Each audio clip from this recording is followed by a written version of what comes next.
Assalamualaikum warahmatullahi wabarakatuh.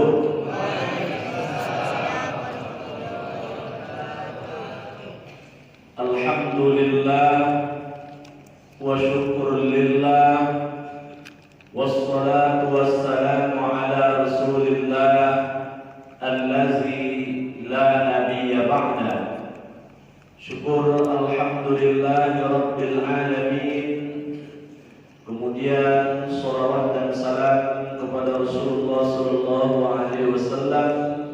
Allahumma salli wa sallim wa barik ala sayyidina Muhammad wa ala ali sayyidina Muhammad. Para alim ulama, para orang tua kami yang kami muliakan, Bapak Kepala Desa, Kepala Dusun, Ketua BPD, beserta seluruh RW dan RT di lingkungan Masjid Al-Falah Naumbai, Bapak, Ibu-ibu, generasi muda, anak-anak kami hadirin wal hadirat rahimakumullah. Malam ini kita berhimpun di masjid mulia ini dalam rangka untuk semakin mengakrabkan hubungan silaturahim di antara kita. Silaturahim insyaallah melapangkan rezeki, silaturahim insyaallah memperpanjang umur, silaturahim menghindarkan diri dari mati buruk, silaturahim menggugurkan dosa-dosa, silaturahim menghindarkan diri, keluarga, lingkungan dan masyarakat dari berbagai bencana. Semoga seluruh fadilah silaturahim tersebut Allah curahkan kepada kita yang hadir malam hari ini. Amin ya rabbal alamin.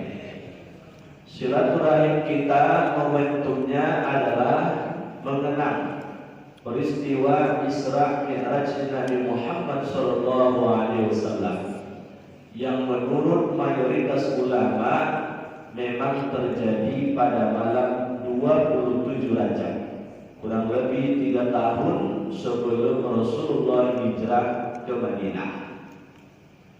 Isra Mi'raj adalah satu sebutan yang terdiri dari 2 suku kata, kata Isra dan kata Mi'raj. Isra adalah perjalanan darat atau perjalanan horizontal dari Masjidil Haram di kota Mekah ke Masjidil Aqsa di Palestina. Jarak Mekah ke Palestina itu tidak kurang dari 1.500 km.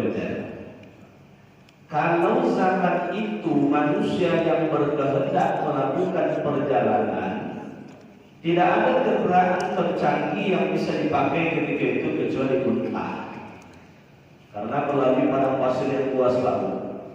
Kalau pakai kuda tidak bisa, pakai unta bisa.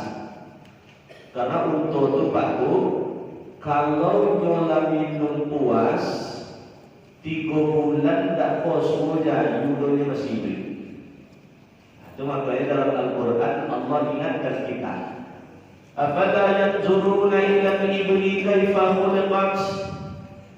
Kenapa manusia tidak melakukan penelitian bagaimana unta itu diciptakan? Coba dibuat dulu di manusia, Pak Bu. Kendaraannya itu kecepatannya seperti mobil, tapi hemat bahan bakarnya seperti unta menghemat air pada tubuhnya. Sekali minum buah Pak Bu, 3 bulan berjalan tahu tak bos wayu tak mati. Kalau bos begini Pak Bu, motor seperti mobil seperti itu kan PKD setahun isi minyaknya Pak Bu. Tak perlu antri SPBU deh. Ini mencebensinnya kadang-kadang antri tanggung panjang loh. Tapi yang terjadi kendaraan manusia makin mahal makin boros minyak, makin mahal makin boros minyak. Aku pernah sekali Pak Bu dari Pekanbaru ke Kebilah. Selesai acara, supaya acaranya peringatan Hari Besar Islam, jam 2 malam. Pulang bukan bau baru oleh supir yang antar disampaikan olehnya, Buya, lolok Buya Bon. Ayolah tajam dia. Jam ompet ini hari, lan tiba di paling indah. Biasa normal baru, 9 Pekanbaru itu paling sampai 6 jam. Normalnya 8 jam. Ompet jam putri dia. Jadi sampai jalan paling indah, Pekanbaru, tanya mana Buya. Jadi aku mau tengok jam ompet. Ompet itu kan cuma pokok suruh Buya dari lolok. Begitu lolok, Buya Lejo bisa dipijak ada sebuah pepijak. 140, 140, 160, 160 ya. Nah, mobilnya bagus Land Cruiser tipe V9. Nah, itu minyak Pekanbaru Kedilan, Kedilan Pekanbaru, ambil 8.000 untuk minyak itu. Nah, kabarnya mobil Presiden Amerika itu Pak Bu, seliter itu paling jauh sampai kilo. Itu kalau lancar jalannya, kalau macet mungkin 2 kilo. Nah, jadi makanya makin murah mobil itu, insya Allah makin hebat minyak.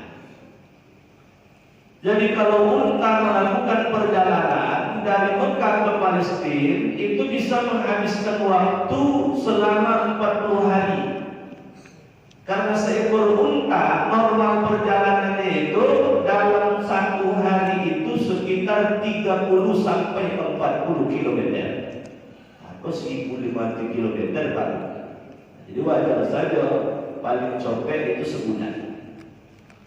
Tapi di dalam ayat yang dibacakan oleh qari kita tadi, Allah menegaskan Subhanallazi asra bi 'abdihi lailan minal masjidil haram ilal masjidil aqsa.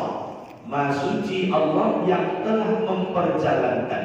Jadi bukan Nabi Muhammad yang berkehendak melakukan perjalanan, tapi Nabi diperjalankan.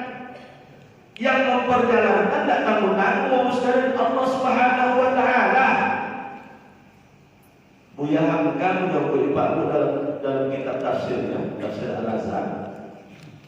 Bagaikan seekor semut yang menempel di jas baju penumpang pesawat. Pagi hari bangkitnya penumpang tadi dari Jakarta tujuan Singapura. Jadi suami tadi masuk ke dalam satu jas baju penumpang tadi. Begitu sore hari penumpang tadi pulang ke Jakarta. Tiba di Jakarta, suami tadi pun turun dari jas baju penumpang tadi. Bosku dengan suami lain di Cito dia, aku baru pulang dari Singapura. Aku kata suami lain Pak Bu, gila man. Itu mana suami jahiliyah yang disebut. Tapi kalau disimak Cito Pak Bu, kan bukan semut yang melakukan perjalanan. Tapi semut diperjalankan, itu diperjalankan oleh manusia. Nah sekarang Rasulullah SAW yang memperjalankannya adalah Allah. Dari Masjidil Haram di kota Mekah ke Masjidil Aqsa di Palestina itu mengendarai kendaraan buraq. Namanya buraq berasal dari kata barqun, arti barqun kilat. Jadi kendaraan yang kecepatannya minimal sama dengan kecepatan kilat. Jadi tadi kan waktu tengok Pak Bu, kilat. Itu kilat tuh Pak Bu, 1 detik kecepatan kilat itu menempuh jarak 300.000 km. Mekah ke Palestina ada 1.500. Mestinya Pak Bu tidak sampai sedetik dah. Tapi apa yang menyebabkan Nabi lama dalam perjalanan tersebut? Banyak pelajaran yang Allah perlihatkan kepada Nabi. Dari Mekah Palestina saja banyak Pak. Macam-macam riwayat menceritakan. Ada Nabi melihat orang yang memikul kayu yang berat, tidak sanggup dia mengangkat, tapi dia minta tambah terus.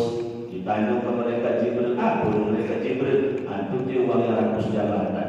Ada jabatan nak nambah, tak tepi kue sodole. Tak tepi kue dia nak nyole dia batang lain dia. Nak nyole sodole batang tu. Ada lagi kemudian dilihat kepala itu ditimpa dengan batu besar dalam perjalanan tersebut. Ditanya pada malaikat Jibril, itulah perumpamaan orang yang tak pernah sujud sholat. Jadi diilustrasikan ada kolam, lalu kemudian dia berenang ke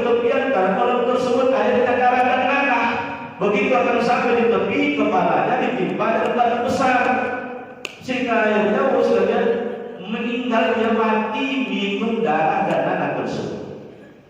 Jadi bagus banyak pelajaran yang kalau cinta sebelum baku tidak cukup waktu. Bapak Ibu sekalian, dan ketika itu memang Nabi Muhammad didampingi malaikat Jibril dan malaikat Mikail agar kemudian faktor kemanusiaan Nabi tidak berdampak dari perjalanan yang sebegitu luar biasa cepat. Itu makanya sebelum perjalanan Nabi tersebut dibedah dadanya, dibedah oleh malaikat Jibril menggunakan air Zam-Zam sebagai biusnya, lalu kemudian dibersihkan hati Nabi tersebut dari sifat-sifat kemanusiaan biasa. Nah, sehingga akhirnya kemudian kecepatan yang luar biasa kencang tersebut tidak memberikan efek negatif terhadap Rasulullah. Jadi Pak Bu, ada dialog terjadi antara pendeta dengan seorang cendekiawan Islam. Pendeta tadi mengaturkan kepada cendekiawan Islam, banyak dalam Al-Quran itu cinta-cinta. Apa contohnya? Kata cendekiawan Islam tadi, contohnya surat Mi'rajnya. Masa sebegitu luar biasa kecepatan perjalanan Nabi Muhammad tersebut, tapi badannya tidak lecet. Oh, cepat luar biasa tuh, tapi badannya tidak lecet. Kalau gunakan logika pendek awal, so. Tapi kemudian cendekiawan Islam tadi, karena pendeta tadi menggunakan logika, dilawan dengan logika. Seorang tak beragama Islam dilawan dengan ayat, jangan percaya dong. Nah, coba kamu tanya. Di dalam kitab suci engkau ada tak cerita tentang Nabi Adam? Aduh, ada tak cerita Nabi Adam diturunkan oleh Allah dari surga ke bumi? Ada. Nabi Adam itu turun dari surga ke bumi, kecepatannya melebihi dari kecepatan cahaya tak? Oh iya. Aja pikir yang Nabi Adam turun dari surga ke bumi, kecepatannya melebihi dari kecepatan cahaya, tak pakai pakaian, tak lecet badannya. Apa dan Nabi Muhammad pakai pakaian tentu lebih tak lecet dari badannya. Nah, jadi logika dilawan dengan logika. Jadi Bapak sekalian, kadang-kadang semakin kecepatan itu semakin tinggi, semakin tak terasa apa. Cuma tahu apa? Naik mobil apa? Oh, jalan raya, moju apa? Tiba di jalan tol, jalannya lebar Pak. Yang moju di Singkoro dan Selabur di jalan tol, di jalan tol. Satu yang paling tinggi misalnya, tadi 110 oleh misalnya, apa itu? Ini lorong jalan Bobai 110, 120. Tiba di jalan tol Pak 120 tak ada jurus. 150 kalau tak ada jurus. Apalagi kalau naik pesawat, coba Pak naik pesawat. Begitu pesawat itu akan naik, itu sudah laju. Tahu jawab padahal laju dulu. Tapi ketika sudah laju di atas Pak, itu kecepatan pesawat itu 700 sampai 800 km per jam. Nah, tapi tidak tahu dia mana. Tengok kita, nanti justru nyaman loh ya. Sama dengan bumi tempat tinggal Pak, 7 miliar lebih manusia tinggal di bumi Pak. Bumi ini berputar. Perputaran bumi ini luar biasa cepat. Kalau lambat berputar bumi itu Pak, apa sehat-sehat Pak. Ayo kau di Dubai, besok nanti kau di Papua sehat Pak. Dek copet itu makanya gaya gravitasi bumi itu manusia lengket di bumi ini. Ketika orang tinggal di Kampar, kecamatan Kampar misalnya, tidak pindah-pindah. Tapi kalau butuh bumi itu nanti, ayu yang di sungai, ayu di danau, ada di laut, ada sehat-sehat Pak. Jawa pun itu sehat-sehat. Tapi dia copet bumi itu berputar, terus saja, maka tidak tahu Jawa itu. Tidak tahu. Kamu dalam bisa lihat, coba belajar kok. Boleh. Tutup boleh ayu angin, tutup dengan berlutut, lapis mantap. Sudah tu balik dengan cepet, balik cepet, tak sehat ya, tak sehat Pak. Tapi cuma banyak lagi.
saja dalam perjalanan tersebut. Itulah awal yang melakukan perjalanan kecuali Sahabi mungkin Pak. Nah, jadi mau sekalian singkat cerita sampai di Masjid Aqsa. Nabi mengimani sholat berjamaah ruh para Nabi dan Rasul kecuali Nabi Isa karena masih hidup. Lalu malaikat ikut juga dalam sholat berjamaah. Setelah itu baru kemudian Nabi melanjutkan perjalanan Mi'raj. Apa arti Mi'raj? Mi'raj itu arti kebahasaannya adalah tangga atau jenjang. Jonjang. Supaya jonjang Pak. Sekejap sampai di langit pertama. Bersua dengan Nabi Adam. Sekejap sampai pula langit kedua. Bersua pula dengan Nabi Yahya dan Nabi Isa alaihi wassalam. Sekejap sampai pula di langit tiga. Bersua dengan Nabi Yusuf. Dalam waktu sebentar sampai pula kemudian di langit 4 bertemu dengan Nabi Idris. Langit 5 bertemu dengan Nabi Harun. Langit 6 bertemu dengan Nabi Musa. Langit 7 bertemu dengan Nabi Ibrahim. Ikut dialog banyak di situ. Banyak dialog di situ. Banyak yang kemudian bisa dipelajari. Tapi memang waktunya cukup Pak untuk menceritakan itu. Di langit 7 Nabi Muhammad bersua dengan Nabi Ibrahim. Diajaklah Nabi Muhammad oleh Nabi Ibrahim ke Baitul Ma'mur, pusat kegiatan ibadah para malaikat. Dulu Pak Bu, sebelum ada Nabi Adam dan Siti Hawa, sebelum ada manusia di bumi, pusat kegiatan ibadah para malaikat itu adalah di Ka'bah. Itu makanya sejarah pembangunan Ka'bah itu Pak Bu, awal mula dibangun oleh para malaikat 2000 tahun sebelum diciptakan Nabi Adam. Itu yang pertama. Yang kedua nanti baru masa Nabi Adam. Yang ketiga periode anak bungsu Nabi Adam nanti Nabi Syed namanya, dia Nabi tapi bukan Rasul. Periode keempat baru nanti Nabi Ibrahim dan putra Nabi Ismail. Periode kelima kemudian baru nanti turun kepada Usaid. Usaid itu nenek moyang Nabi Muhammad. Nabi itu Pak Bu, ayahnya namanya Abdullah, ayah Abdullah namanya Abdul Muttalib, ayah Abdul Muttalib namanya Hashim, ayah Hashim namanya Abdul Manaf, ayah Abdul Manaf namanya Usaid. Usaid ini berjasa besar di Pak Bu, meramaikan Ka'bah diziarahi kembali oleh orang. Baru dari Usaid nanti turun kepada kakek Rasul yang bernama Abdul Muttalib. Jadi Pak Bu, 2000 tahun sebelum Nabi Adam itu pusat kegiatan ibadah mereka. Baru periode 2 nanti Nabi Adam. Periode 3 Nabi Syed, Nabi bungsu, anak bungsu Nabi Adam, dia seorang Nabi Rasul. Periode keempat nanti Nabi Ibrahim. Periode kelima suku Amalillah. Periode keenam suku Jurhum. Periode ketujuh nanti Usaid bin Kilab bin Murrah. Periode ke-8 baru kakek Nabi Abdul Muttalib. 2 tahun menjelang wafat Rasul, baru kemudian Ka'bah itu dibebaskan dari nilai kemusyrikan oleh Rasulullah, diserahkan pada Abdullah bin Zubair. Rasul pulang ke Madinah. Nah, maka dirawat Ka'bah sampai kini Pak. Jadi setelah Nabi Adam dan Siti Hawa diturunkan ke bumi, Nabi Adam diturunkan di India, tepatnya di Sri Lanka, Siti Hawa diturunkan di Jeddah. 200 tahun mereka saling mencari antara satu dengan yang lain, akhirnya bertemu di padang Arafah, tepatnya di Jabal Rahmah. Lalu kemudian dibuat batas betis oleh malaikat. Inilah batas tanah haram. Yang kemudian di tengahnya ada Ka'bah. Yang arah ke Madinah batas tanah haramnya ada Masjid Aisyah, biasa disebut dengan Tan'im. Yang arah ke Jeddahnya ada Hudaybiyah. Lalu kemudian ada Arafah, ada kemudian Jirona. Inilah batas tanah haram. Kalau sampai Bapak Ibu di Siko, Sordo juga Pak Bu yang dalam tanah haram, batu-batu, tanam-tanaman, hewan, manusia, semuanya jadi saksi ya kita nanti membela kita telah sampai di sana beribadah kepada Allah. Nah, ditunjukkan pada Nabi Adam. Baru malaikat pindah ke Baitul Ma'mur bilang 7. Jadi kata Nabi Ibrahim, ya Muhammad, di Baitul Ma'mur ini kalau di bumi ada sholat Jumat, di sini ada sholat Jumat. Yang muazzinnya malaikat Jibril, khatibnya malaikat Israfil, imamnya malaikat Mikail. Yang setiap selesai ibadah Jumat, 3 orang ini serta seluruh jamaah Jumat dari malaikat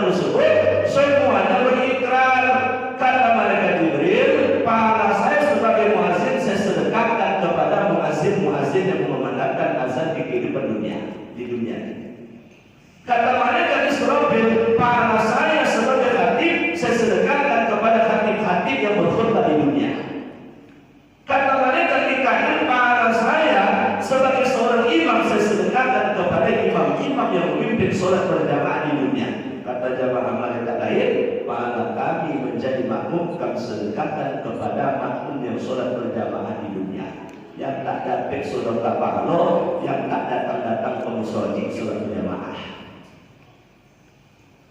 Jadi bapak sekalian menariknya, ini di Baitul Ma'mur ini bagus. Untung apa? Kelawat bingo saya tak usah bisa. Kalau malaikat Pak Bu, kalau sekali masuk Baitul Ma'mur, itu sampai kiamat dia tidak bisa masuk. Betul di kanan kirinya Pak, ramai. Malaikat kan banyak jumlahnya.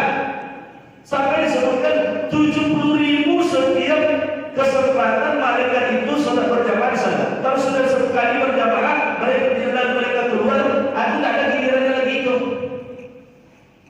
Nah, sebegitu Pak. Seperti mau masuk di awal Pak mau boleh daftar. Nah, Pak sekali butuh sojeknya, tidak tahu mereka sekali seminggu.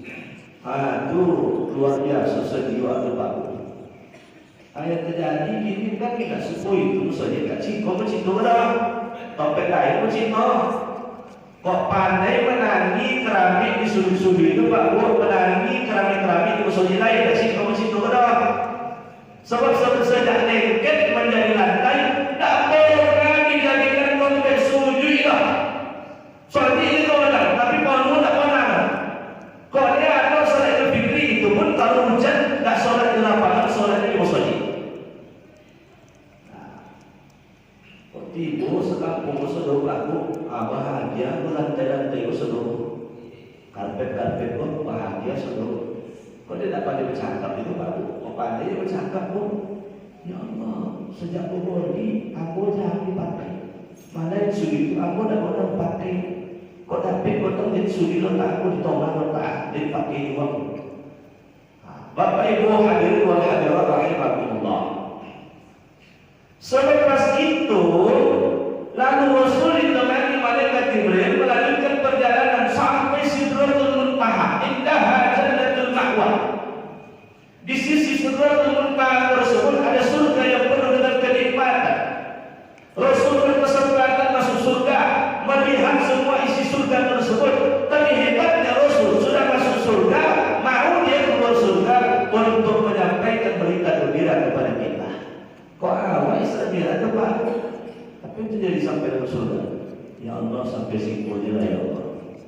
Setiap orang itu minta wa adkhilna jannata ma'al abrar ya aziz ya ghaffar ya rabbal alamin. Minta masuk surga. Apa masuk surga? Tapi dia memikirkan umatnya, Nabi mau dia kemudian keluar dari surga. Lalu kemudian Nabi juga melihat bagaimana ancaman siksa neraka yang akan diterima nanti di yaumil akhir. Begitu lanjut perjalanan ke atas lagi Pak Bu, malaikat Jibril tidak bisa lagi mendampingi. Jadi kalau tadi dari Mekah ke Palestina, kendaraannya Buraq, temannya malaikat Jibril, malaikat Mikail, dari Masjidil Aqsa sampai ke Sidratul Muntaha tidak pakai Buraq lagi, tidak ada malaikat Mikail, hanya didampingi malaikat Jibril. Tapi lewat lagi Sidratul Muntaha seterusnya itu Nabi Muhammad sendirian. Malaikat Jibril sampai mengatakan, saya tidak bisa mendampingi lagi Muhammad. Kalau saya ngotot mendampingi, pastilah saya akan binasa, hangus terbakar. Begitu Nabi Muhammad tersebut dimuliakan oleh Allah, sekalipun malaikat Jibril pun tidak bisa mendapatkan kemuliaan seperti kemuliaan yang diterima oleh Rasulullah dari Allah Subhanahu wa taala. Sampai puncak perjalanan Pak Bu, ada riwayat menceritakan Nabi pun menengadahkan wajahnya ke arsy. Meneteslah setetes air masuk ke dalam mulut. Terasa sujud sampai ke dada Rasul. Rasul pun tersungkur sujud syukur. Begitu bangkit dari sujudnya, Rasul pun memuji Allah. At-tahiyatul mubarakatus shalawatul thayyibatu lillah. Dijawab oleh Allah, Assalamu alayka ayyuhan nabi wa rahmatullahi wa barakatuh. Dijawab oleh Nabi Muhammad, Assalamu alayna wa ala ibadillahi shalihin. Rupanya dialog antara Allah dengan Rasul ini didengar oleh malaikat-malaikat, sehingga malaikat-malaikat pun mengatakan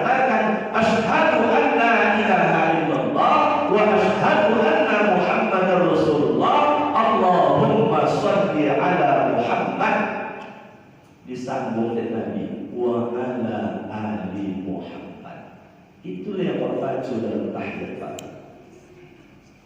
Lalu Allah pun mengatakan kepada Nabi Muhammad, ya Muhammad, aku berikan kepada engkau surat Al-Fatihah, aku berikan kepada engkau seayat kursi, aku berikan kepada engkau 3 ayat terakhir surat Al-Baqarah, aku berikan kepada engkau Al-Baqarah ayat 1 sampai 5. Aku ridhoi Islam sebagai agamamu ya Muhammad. Aku akan perintahkan kepada engkau nanti puasa Ramadan. Aku izinkan engkau nanti hijrah ke Madinah. Aku perintahkan kepada engkau amar ma'ruf nahi munkar. Aku berikan kepada engkau siddiq, dan aku perintahkan kepada engkau dan umatmu salat 50 kali sehari semalam. Jadi banyak oleh-oleh salat Lailatul Qadar. Cuma di langit 6 ketika turun, ketika nak pulang, itu Nabi Musa mencegah Nabi, karena memang sebelumnya ketika Nabi naik di langit 6, itu Nabi Musa berkata, ya Muhammad, dulu aku menyangka akulah yang paling mulia, aku menerima wahyu dari Allah langsung di Bukit Tursina, tapi ternyata engkau lebih mulia, engkau diperjalankan dalam perjalanan Isra wal Mi'raj. Ya Muhammad, dulu aku menyangka umatku yang terbanyak nanti masuk surga, rupanya umat engkau lebih banyak nanti masuk surga. Ya Muhammad, kalau kau turun nanti, saya ingin bertanya pada engkau, oleh-oleh apa yang kau bawa? Jadi di situ ada Nabi baru, Nabi Musa tidak ada komen dengan yang lain, tapi sholat 50 kali ya Muhammad. Coba kau pikirkan, apa mungkin 50 waktu sehari semalam sholat?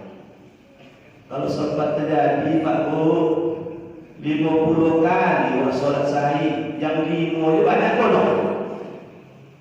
Apalagi 50 kali, sekali 27 menit sholat Pak. Kalau sempat 50 kali itu pakai azan, pakai iqamah, sholat berjamaah, tidak ada orang yang mau jadi muazzin itu Pak. 50 kali saya Pak. Kalau dua tidak itu Pak. Kalau begitu terjadi, dapat digambar,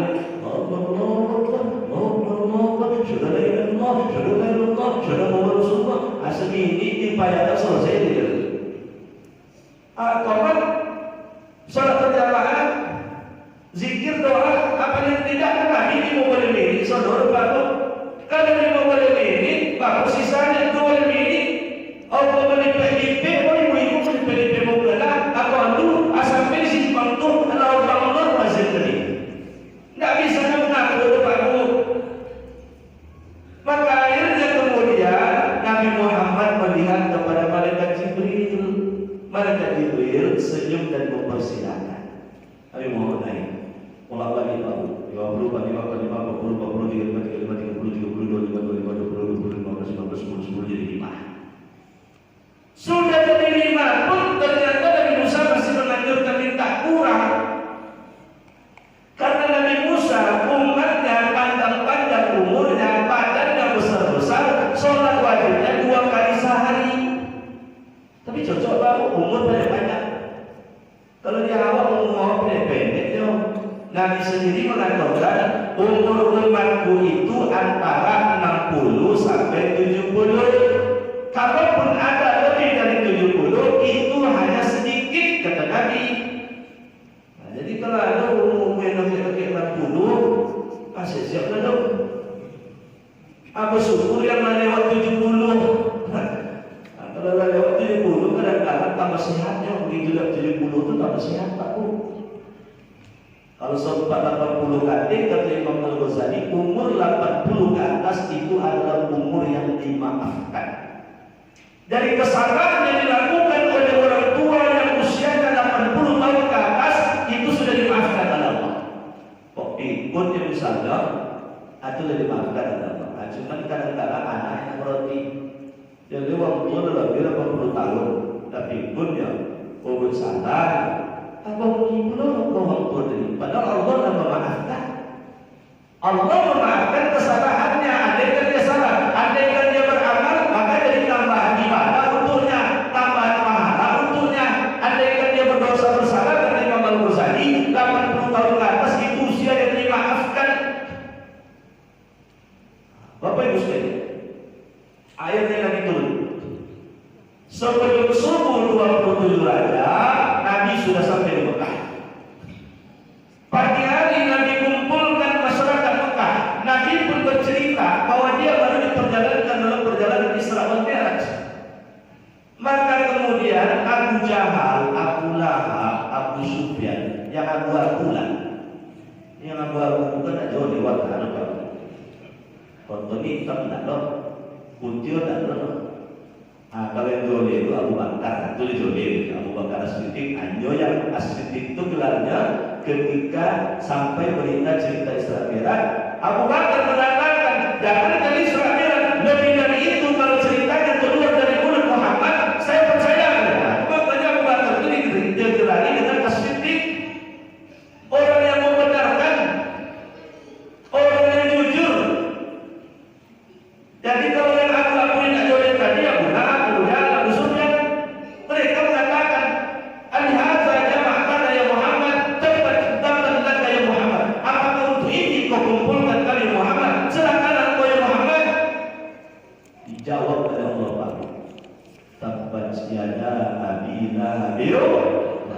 Yang celaka itu Abu Lahab, saking celakanya yang nyiapin kayu bakarnya nanti istrinya sendiri. Jadi bukan Nabi Muhammad yang celaka, tapi Abu Lahab yang celaka. Abu Lahab dan lain-lainnya itu Pak, tidak bisa membedakan mana yang belum termakan oleh akal dan mana yang mustahil berakal. Isra Mi'raj itu memang belum termakan oleh akal, tapi bukan sesuatu yang mustahil menurut akal. Bukti ini Pak, dulu zaman-zaman tahun 20-an. Mana ada yang Bapak ke Jakarta yang bisa dalam saat itu mencam saya. Tapi sekarang pesawat,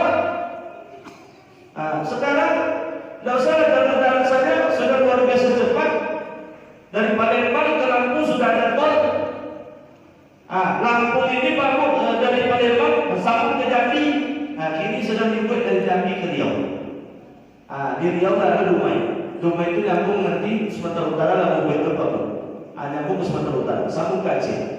Tidak tertutup kemungkinan nanti 30 jam dari Aceh ke Jakarta sampai buat jembatan. Tadi mustahil Pak. Kini ke Jakarta dari Riau Pak Bu, itu 22 jam, 24 jam paling lama sampai. Jadi Palembang Lampung itu 4 jam. Dulu bisa 10 sampai 20 jam. Jadi Bapak sekalian, makin maju dunia ini Pak, makin dulu yang dianggap gila Nabi Muhammad menyampaikannya, ternyata kemudian semua yang terbukti. Contoh Pak, dalam Al-Quran kan Nabi pernah menyampaikan, dulu Nabi dianggap gila Pak. Awalam yarul ladzina kafaru anna samawati wal ardi kanat taratqan fafataqnahuma. Apakah orang kafir tersebut tidak melakukan demikian? Pada mulanya langit dan bumi, alam raya ini seluruhnya dulu adalah satu kesatuan yang padu. Fafataqnahuma, kami pecahkan, kami hancurkan dia sehingga membentuk alam raya. Dia kuyuh orang ini Pak. Dulu Nabi dianggap gila Pak. Kini diakui muncul istilah teorinya itu namanya teori Big Bang. Memang dulu awal mulanya satu kesatuan padu, lalu dipecahkan oleh Allah, membentuk Bapak sekalian planet itu tergabung dalam galaksi. Ini ada planet bumi, ada planet Mars, ada planet Jupiter, ada planet Uranus, Saturnus, dan sebagainya. Itu sumber panasnya matahari. Ini disebut dengan galaksi Bima Sakti. Itu baru satu Pak, masih banyak miliar galaksi di alam raya ini. Itu makanya Allah yang sombong di bumi ini Pak. Bumi ini di tengah alam raya yang luas ini, bagai tersebut di pasir, di tengah pada pasir. Awak tinggal di bumi ya Pak. Bumi itu tidak punya awak saudara. Indonesia tinggal di Indonesia tidak punya awak saudara. Di Riau tidak punya awak saudara. Kabupaten Kampar tidak punya awak saudara. Kecamatan Kampar tidak punya awak saudara. Desa Nombai asal mulai di bawah mana? Ada pada tempat Pak John John itu melekat, nggak salah. John John itu melekat kiamat, nggak seperti itu Pak. Bapak Ibu sekalian, ada di balik pada kita, Ibu sekalian, itulah sekelumit cerita ringkas tentang Isra wal Mi'raj. Yang dalam hadis-hadis banyak cerita, mulai Sahih Bukhari, Sahih Muslim, Sahih Tirmizi, Sahih Nasai, Sahih Abu Dawud, Sahih Ibnu Majah, Al-Musnad Imam Ahmad bin Hanbal, Al-Muwatta Imam Malik, Sahih Darimi. Ini dalam 9 kitab standar ini seluruhnya menceritakan tentang Isra Mi'raj tadi. Nanti zaman kini lah mulai muncul cerita baru. Nabi Muhammad itu Isra Mi'raj itu pakai ruh, tak pakai jasad tuh. Dalam hadis dia bercerita sebelum Nabi Muhammad itu sampai diceritakan hidup itu adalah sepupunya Nabi, anak dari Abu Thalib, saudaranya dari Ali. Dia cerita Muhammad itu malam itu diperkirakan kalau ibadahnya sekarang misalnya setelah sholat isya keluar dari rumahku kata itu, lalu kemudian dia berbaring di hijr Ismail. Ternyata di situ mulai cerita didatangi malaikat Jibril, malaikat Mikail, sehingga akhirnya bahwa sampai Nabi Muhammad meyakinkan orang kafir Mekah tersebut, kalau kalian tidak percaya bahwa saya dari Masjid Aqsa diuraikan oleh Rasul. Seperti apa Masjid Aqsa tersebut? Diuraikan oleh Rasul. Kalau kalian tidak percaya, sebentar lagi itu masuk satu rombongan, yang rombongan tersebut unta yang lepas, unta lebih dulu masuk kota Mekah, baru rombongan tersebut sampai di sini. Tapi dasar kepala batu paling. Ya, kalau ada kepala batu, apa pecah orang nyampaikan. Jadi demo ini lah. Nah, itu lah guru-guru Abu Jahal pula. Nah, Bapak Ibu sekalian, maka Isra Mi'raj ini pun menjadi peristiwa monumental. Kalau lakukan karena Isra Mi'raj, mungkin tidak akan ada temuan-temuan tentang ilmu astronomi, ilmu perbintangan. Mungkin manusia tidak akan sampai ke bulan. Dan Armstrong sampai ke bulan. Dia sampai mengamati planet Mars. Tapi menariknya Pak, ini sayangnya situsnya itu hanya 21 hari kemudian dihapus. Karena khawatir kalau banyak dibaca orang, banyak orang tak pernah Islam masuk Islam. Dan Armstrong sampai di bulan, dia melihat bumi ini, tempat kita tinggal di Pak Bumi, adalah planet yang sangat gelap. Satu-satunya cahaya yang keluar dari bumi itu adalah hasil radiasi gesekan dari orang awam mengelilingi Ka'bah. Yang cahaya